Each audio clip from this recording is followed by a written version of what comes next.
All right, and we are live. Well, What is going on, Broncos country? What a I big was win.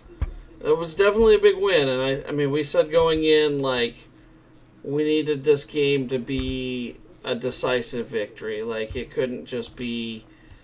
um, couldn't just be us, coming out there and barely winning by a field goal, or heaven forbid losing by a field goal. Like we needed a decisive victory.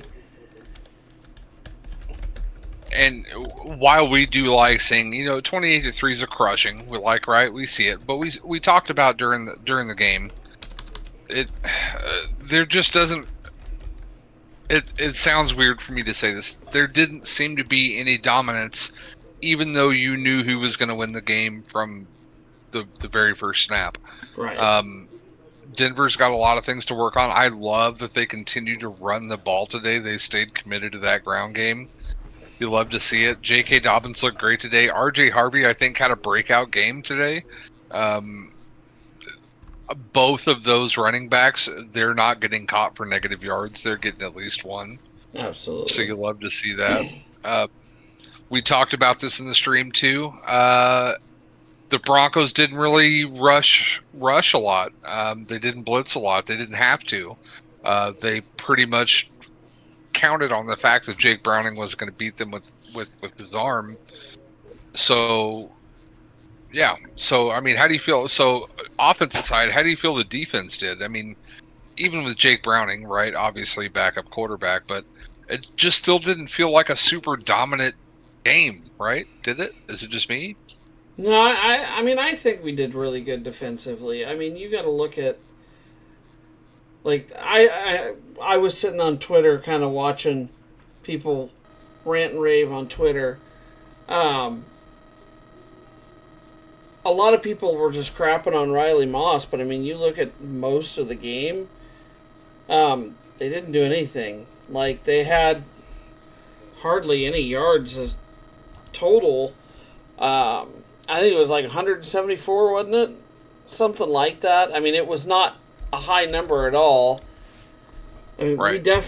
we dominated on defense. Like we most of the yards they gained on the first drive of the game. Like beyond that, they really didn't do a whole lot. Um, so defensively, I think we did great. I mean, just looking at the stats, Browning had 125 yards, and their rushing total was 53 yards. So I mean, yeah, we shut them Yeah, down. So, they weren't doing anything today. right. They were not doing anything. I'm Um, interested to see how many sacks we have because I didn't really look at that during the game. Um, I think it was. If I'm recalling straight from memory, I think it was just the two. I think it it was looks just the like, two. yeah, I mean, Nick Benito had 1.5, Cooper had point 0.5, and Myers had one. So yeah, it looks like 3 sacks total is Okay. what they're showing. So yeah, I mean, I expected a whole lot more sacks, but like you said, they pretty much just knew going in there that Browning was not going to beat them with his arm, so they didn't they didn't get up in his face. I think had they gone and actually got up in his face like that, it would have been really really ugly. I think we probably did them like a favor by not just laying into him. 100% agreed. If the Broncos on defense decided we're going to blitz the dog crap out of this team and nobody gets out alive, this game would have got real ugly. And I think that kind of also gives you kind of an introspect to who Sean Payton is as a coach, um, and what his philosophy is as a team leader. Um, you're up big, that's great. You don't need to humiliate everybody you run across. You don't need to Right, humiliate every team you beat. right. Sometimes when you know you've got them beat, you get a immeasurable distance between the two of you, and you just carry the game on until it's over, and you don't disrespect your opponent. I just think there's something to be said for Sean Payton about that, because yes, today he definitely could have laid the wood to Cincinnati, and he chose not to. Well, He chose the high road. I think it's telling because I can't think of the last time I've seen a team just basically give up. Like we had 2 minutes left in the game and we were already in victory formation taking a knee. They still had 3 timeouts and they were just like, "Nah, you guys win. We're done." Well, what are they going to do? I mean, it's like trapping a cat in a box. Like they couldn't really, they couldn't go anywhere. You know what I mean? Like even the few slightly successful plays they actually had never amounted to anything because they just got bottled up on the next one. So, I mean, at some point, I mean, and also, so yeah, to your point, props to Cincinnati for just packing it in and saying, hey, you know what? You guys win. To the victor go the spoils. Get in your victory formation. We're not going to call timeouts. We've had this discussion. I absolutely hate it when coaches do that when the game is over and they're going to call timeouts and drag the game out, and it's just there's no point in it, right? Right. So, well, another thing to discuss was the horrendous officiating today. I tried my best in the second half not to talk about it, but yeah, the first half of that game really upset me. There were some terrible calls. Yeah, I would like to see somebody a little bit smarter at football than me comment on the whole Mims handing the ball over to the dude on the kickoff. I felt like, because I called it before the penalty was even called, I said this is going to be fair catch interference because that met the definition of what I thought fair catch interference was, but like you said, I mean, he had the chance to get the ball. He just kind of didn't. So, I don't know. I am sure that will be a hotly discussed topic on Twitter this week, and smarter people than I will discuss that further. Than you or I both. But, yeah, like you said, I honestly feel like his path to the ball was not impeded. He wasn't touched physically. I think looking back on this, we're going to call this a bad call. I think the Broncos lucked out. They were going to beat Cincinnati without that call anyway. So don't think I'm trying to say anything like that. They were going to beat the Bengals without that call anyway. But that was a bad call. I mean, that could have even maybe given Cincinnati a little spark of hope to just kind of maybe keep themselves in the game. But that was a bad call. That was a fumble. Well, like you said, we'll see this week, and smarter people than us will look at it 10,000 different times and 10,000 different slow-mos and make their determinations. But for my money, the Broncos dodged a bullet there, and I think that was a turnover. I think the Broncos dodged a bullet. We're going into a pretty interesting game next week. We got the Eagles next Sunday at noon. What do you think your keys to us standing a chance in that game are? Funnily enough, they're going to have to play the game against the Eagles the same way they played today against Jake Browning.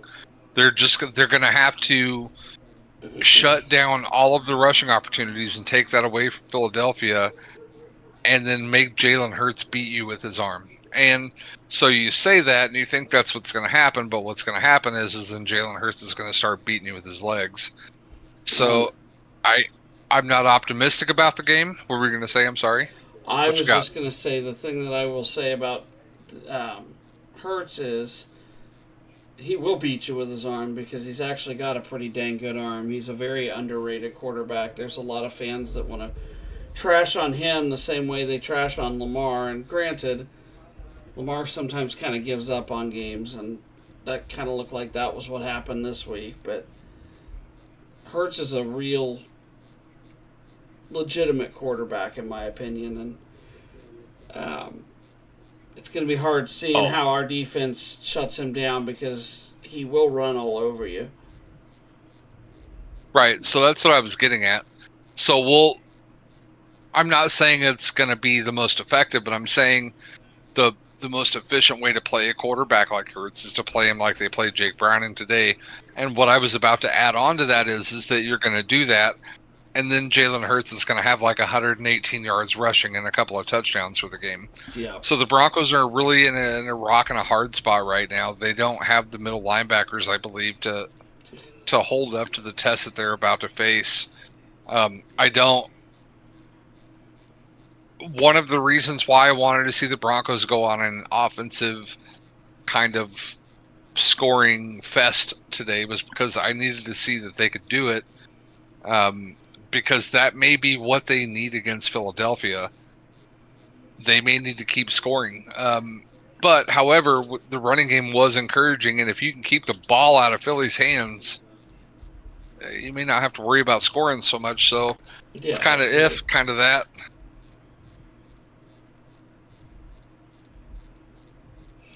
Yeah. So I don't know. People call me a weirdo, but I don't think Philadelphia is as of scary a team as most people think they are, even though they are Super Bowl champions. But maybe that's just me being dumb. Yeah, we'll have to agree to disagree on that. I really think they're one of the hardest teams in the league.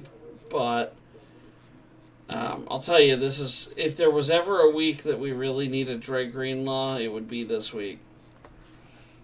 And he won't be back, so there's just no way around that. Well, so Broncos big win, Monday Night Football. I got paid to watch this game, ladies and gentlemen. Vacation days. Thank you very much. Final thoughts: Broncos need to keep the gas on the pedal, or pedal on the yeah, that. Broncos need to keep their foot on the pedal, keep their foot on the gas. Stop getting cute. We bitched about it in the first quarter, and then they stopped it and then started dominating. Would you agree or disagree that the cute plays are getting a little out of hand? I disagree. And we discussed this earlier. Like, I think that I know the one cute play you're definitely referring to was the wildcat to Harvey. I think that could have just as easily have gone the other way, and we would have been praising it. I don't think it was a bad call. In fact, I'd like to see them kind of throw that in there at other points. And the other thing about Harvey, while we're going ahead and talking about that, is he was a running quarterback in college. So, he might actually he's got enough of an arm, he might be able to actually do something out of that wildcat other than just try and run the ball in. As you just started talking, I actually started thinking about it. I'm like, man, what if they start putting that wildcat formation on film, and then the next time RJ Harvey rolls out to his right and throws to the back of the end zone or something? So yeah, you're on the right track. I agree with you. Yeah, I mean, the getting cute stuff, it's not all just for this week. Some of it's trying stuff out when you know you've got an opponent you're going to beat. Try out the things that you can try out now, so that maybe you can, at least, like you just said, that's on film now. So what if Philly's looking for that, and next week he goes and throws it instead? Just it's all a game of chess. Exactly. So. Final thoughts from you. I gave you my final thoughts. This is the first game since 38 games basically that we went without a 100-yard rusher, and we finally have one today, and it feels really good. No, wait a minute. I'm going to stop this right now. Broncos country, we apologize here on Dylan and Corey. We apologize because we went this entire post-game show without mentioning the fact that we finally had a 100-yard rusher in the last 38 games. How did we not mention that? How was that an oversight? That's how long it's been since we've had a 100-yard rusher that when it happens, it doesn't even register to us. Well, and the other thing that happened today that was huge for us, and again, we've got to realize we're playing a really bad Bengals team, but we mentioned this during the live game. This is the first time since Peyton Manning left that we've been over 500 total yards, which is definitely good to see. I mean, it was like one of the most lopsided games in a long time, yards wise. 500 and some yards on our side to 170 on theirs. I mean, it was huge imbalance, and so you like to see that, even if it is a bad team. Like you said all last year and said this year, you got to beat bad teams. You can't just and the habit that we have had prior to the last two seasons is we will, if we beat a bad team, we barely beat a bad team. We play down to their level, and we just have like these stupid blowout or stupid close matches that shouldn't be close. And today, instead, it was like this was a true dominating performance that we wanted to see. Yep. It wasn't a blowout in the sense of, oh, Denver scored 48 points and just blew them off the map, but it was domination. There was no coming off the map for Cincinnati at any point, and every time they ever tried, it got squashed. So certainly no 70-20, but I'll take it. You know what? That 70, we've had this discussion privately, but I'll put this out there publicly. That 70-20 game was the downfall of Mike McDaniel. That was the downfall of Mike McDaniel and the Miami Dolphins. At that point, they thought they were the main character of the NFL, and I think that's their downfall. It was their downfall and our step up. Like, since that point, our defense has actually been really phenomenal.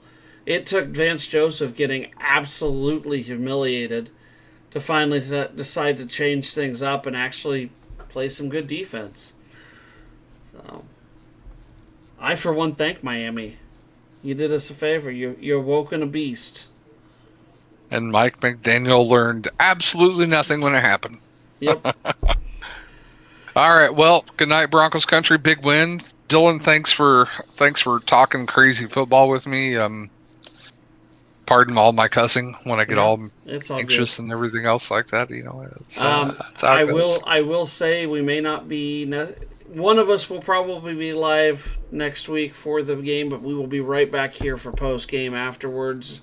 So check back to this channel after the game next week, and we will be back to discuss. Go Broncos! Congratulations, J.K. Dobbins, first 100-yard rusher in 38 games. Go Broncos! Absolutely.